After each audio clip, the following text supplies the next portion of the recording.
let's bring up quite the terrifying video that's making the rounds online. A Swiss artist created a look at human evolution and where it will end up through an artificial intelligence generator. It's part fiction, but a seemingly bleak look at where civilization could be heading. But it's not the first time AI has freaked out online users. TikTok has an AI generator filter that has spawned trends where users ask it to predict my death with some pretty creepy results. Well, tech expert Mohit Rajans joins us now. Mohit, why are we seeing a recent rise in AI generated content right now?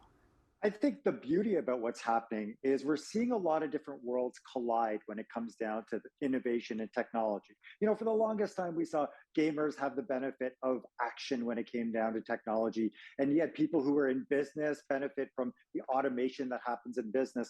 Now, artificial intelligence is touching so many different aspects of the world that, of course, in the commercialization of art and what we love and culture, it's going to have an effect on the way that people are both learning, that people are learning tools, and of course, how people interpret what is considered art versus artificial intelligence. So why might users be getting spooked or freaked out, so to say, about artificial intelligence making things like art? Well, I think the bigger problem with it is ownership and the idea that don't forget that this isn't artificial intelligence that's just pixie dust. It's actually data that's been combined in order to make a separate form of art. And so people are worried, if you say, for example, with your language, with your text, which is the other beauty about this, we have now progressed in this artificial intelligence that we can actually explain the picture that we want created. So just to put that point in context here, if you say to something, the image generator, I would like something that looks like this fast food chain that could be sold in this market that resembles this rap star, it can generate something like that. And of course, the person that is the rap star or is the fast food chain might go, wait a minute, I think I know where they got that inspiration from. And I think that's, Nicole, where we get down to a place where that we're going to see more and more debate.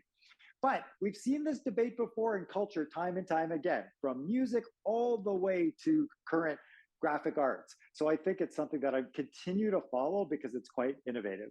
Well, that initial video showing the progression of evolution shows humankind eventually ending up as machines, really drawing attention to a problem our devices have created in recent years, not being able to unplug.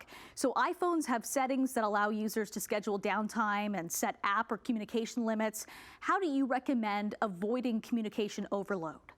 Nicole, I don't know if you're old enough to remember the home line, the landline that we used to have in our homes. I grew up with a landline, and one of the things that we never really transferred that was valuable in that aspect was there was a time and a place to have a phone call. There was a time and a place to have a conversation and communicate with people. And I think that's what we have to kind of get back to, this idea that not everybody wants to be accessible at all hours of the day. Not everybody does their best work in the middle of the night. But the idea of you creating a culture around you that is on your own. So you obviously, if you're getting paid to do work and you're on somebody else's dime, it's not necessarily your time. But I think we have to get back to the idea that when we can establish those boundaries in our cultures, in our work cultures, in our home life, in our family as well, we make ourselves a lot freer. It's not something that we need to be connected to at all times. It's something that we can connect to when we want to. Mohit, I'm taking mental notes. I'm sure my husband will be happy to hear that. Thank you so much for all of your hot takes tonight. My pleasure. Thanks for having me.